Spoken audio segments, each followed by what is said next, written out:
The topic that we chose for ourselves this week is the choice is ours. But in this passage from the Gita, Krishna doesn't offer us very much choice, does he? He presents rather a bleak picture. Impelled against our will to do wrong, impelled by desire and anger. And desires, once activated, become infinite in number, and too many for us to control. And Krishna says that Rajoguna, the activating impulse, drives us to reach outward and to do things, to acquire things outwardly. Yoganandaji says that there is a universal conscious force whose sole aim is to keep us bound to that wheel of samsara, the wheel of birth and rebirth, the wheel of desire and anger. But the good news is that that is not the only force in the universe.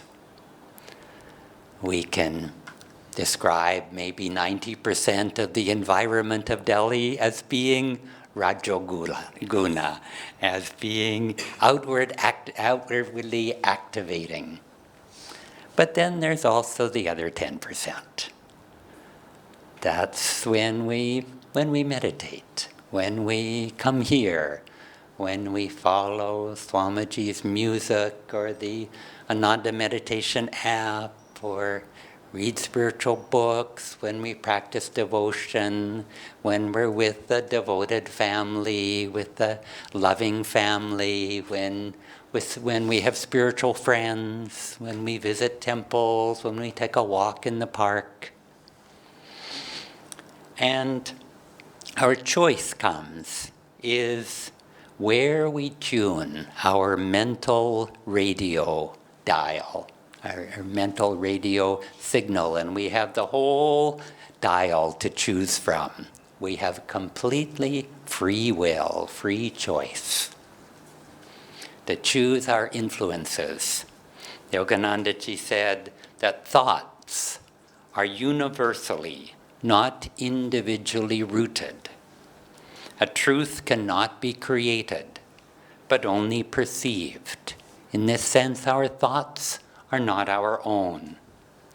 That brilliant discovery or that beautiful piece of music are not our own creation. They were there already, available to be discovered by somebody who's on the right wavelength.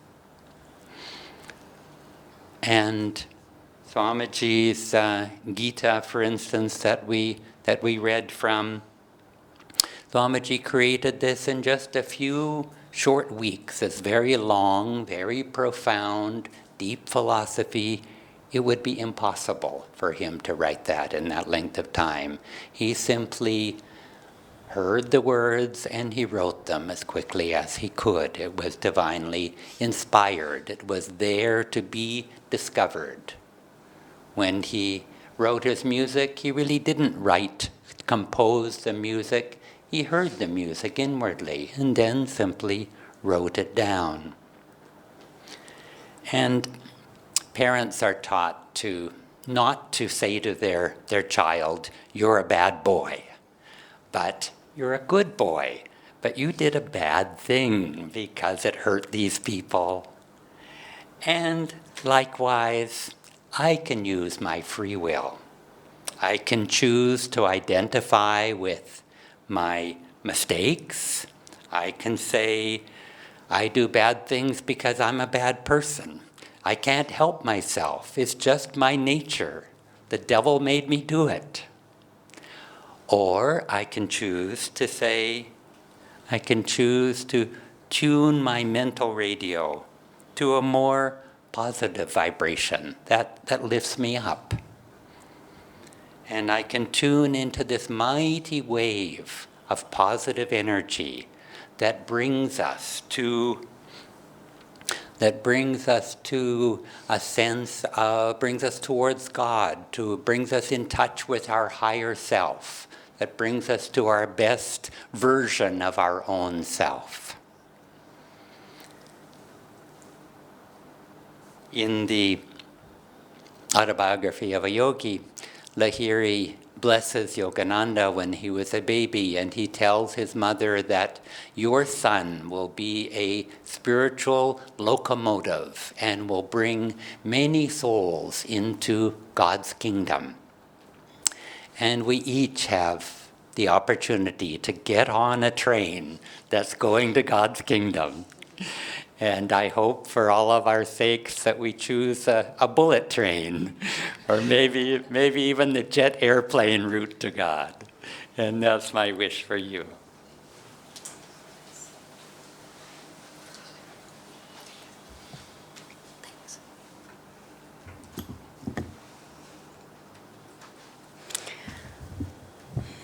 One of the first things we hear when we come to a meditation class here, or perhaps even in a satsang, is an axiom that Yogananda often said, that environment is stronger than willpower. It's something we say a lot here. And it certainly was true in my life, and in this topic of making choices, I thought about a choice that I had. I had actually always grown up very open-minded, and I loved everybody, and I wanted everybody to like me too. And so I tended to, growing up, just have connections with all different stratas of people. You know, like people that you would call bad boys and girls, or good boys and girls, and even the cheerleaders, and even the intellect types, but I was friends with everybody. And I really loved that. I just felt like, you know, I had just a very open mind. Swami said something one time, don't be so open-minded that your brains fall out. I think at some point my brain started to fall out. And I was also, as I got older, I became a very serious seeker on the spiritual path. And so I went to lots of classes and seminars, and certainly read a lot of spiritual books, and was going deeper and trying to go deeper and deeper on my path. And at the same time, so I was under better and better influences all the time. And yet there was still a part of me that enjoyed bad habits and bad influence. You know, maybe it was a little exciting, or I felt like I was well-rounded that way. And at some point on my path, it was just before I found Ananda, actually. It was a good friend of mine who was, she was deeply spiritual. And I was about to make a choice. And we were sort of meditating together, or sitting quietly together, and I told her this is what I was about to do.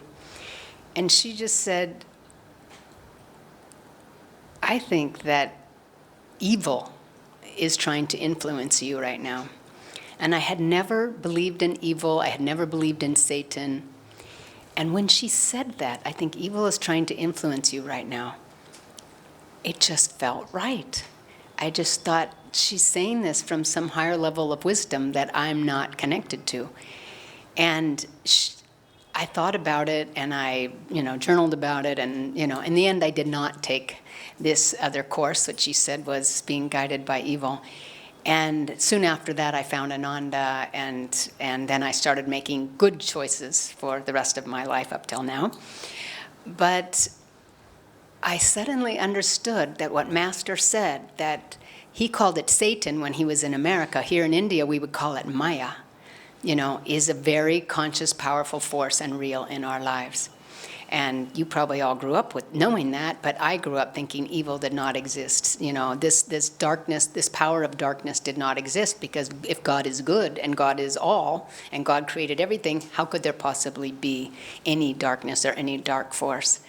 But yes, God did create both in order to allow us souls in our evolution free will and free choice. And so he needed to create this Maya and this duality in order to manifest himself as many, and then let the souls make their choices as they come back. Yogananda would talk about he would talk lots of times about movies or dramas or the lila of life, and he would say in the drama that the villain is necessary. You know, the bad deeds of the villain and the darkness of the villain make us love the hero, make us love goodness, turn us towards goodness. Without darkness, would we really understand how beautiful light is? And so when we sometimes choose the wrong path, or maybe evil or Maya gets a hold of us and influences us in the wrong direction, it's never a permanent direction, because that was needed in order for us to learn a lesson. It's just like putting our hand in the fire, it gets burned, and we know not to do that again. And so Maya has her role here. But when we look at the drama of the villain and the hero, you know, it makes it for more exciting drama when you have both. If it was all just heroes, it might be a little boring. And so that's the other thing Yogananda said, is that we need the hero to make it interesting. But unfortunately, the hero gets punishment. And what is that? The villain gets punishment. And what is that punishment? The punishment is being bound to delusion again and again, and longer and longer. And what is the privilege and the prize of the hero? Gets to wake up, gets to become more aware, gets to experience his true self, gets to experience this love, this peace, this joy that his soul has been longing for. So, of course, if we could choose our roles in the drama, we would choose the hero, because we want that benefit, that joy of waking up in oneness with God. One of the ways Maya gets her grip on us is that she manifests as an infinite number of manifestations that keep us interested. And we keep following those. This thing, oh, now this is interesting. Now this is a new area I can study. I'll go this way. And this is a new thing that I haven't done. I'll do this. Or this is a country I haven't been to. Or this is a job I haven't done, or a relationship I haven't pursued. Let's try this. And this is one of the ways that Maya keeps us coming back again and again and again. And the thing is, in spiritual progress, it is not that we want to master more and more things of this world. True spiritual progress is self-mastery. Mastering our energy, mastering our feelings, our reactions, our thoughts, getting a hold of them and being able to bring them in an upward divine direction. Look at the great masters, look at the saints and sages. They have mastered themselves, which is why they have become saints. And so spiritual progress is not increasing complexity, it's increasing simplicity. You know, it's just like the duality of Maya becomes one when we get to spirit. Union with the divine, oneness in God. And so we want to move towards increasing simplicity, but simplicity in infinite peace, in ever-expanding calmness, in communing with divine wisdom that will guide us in everything. This is oneness. But it's not complex, it's simple, which is why meditation is so important, because it helps get us to that point of stillness where we can grasp the joy of oneness and simplicity. The ego thinks it's its job to keep us running after Maya, to keep us deluded, to keep us thinking, no, let's do one more thing, fame, power, money.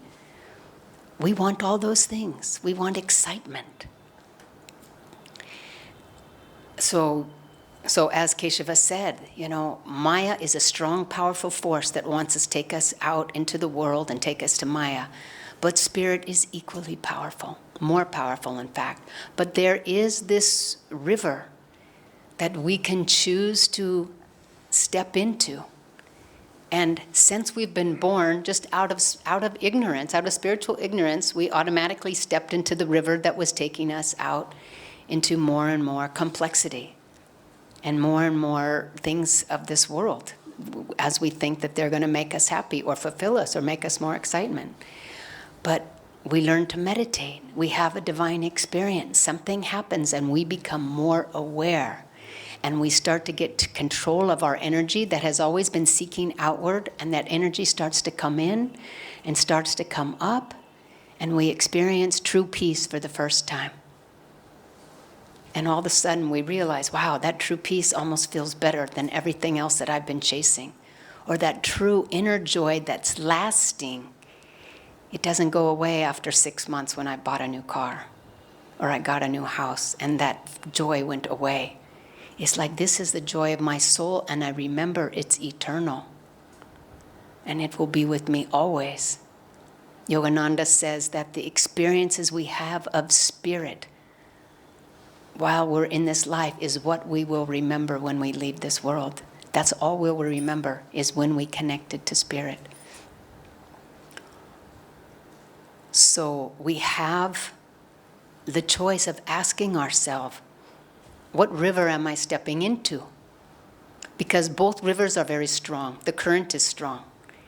And whatever we choose, that decision will be supported by that flow, that force taking you more outward or more inward and more upward.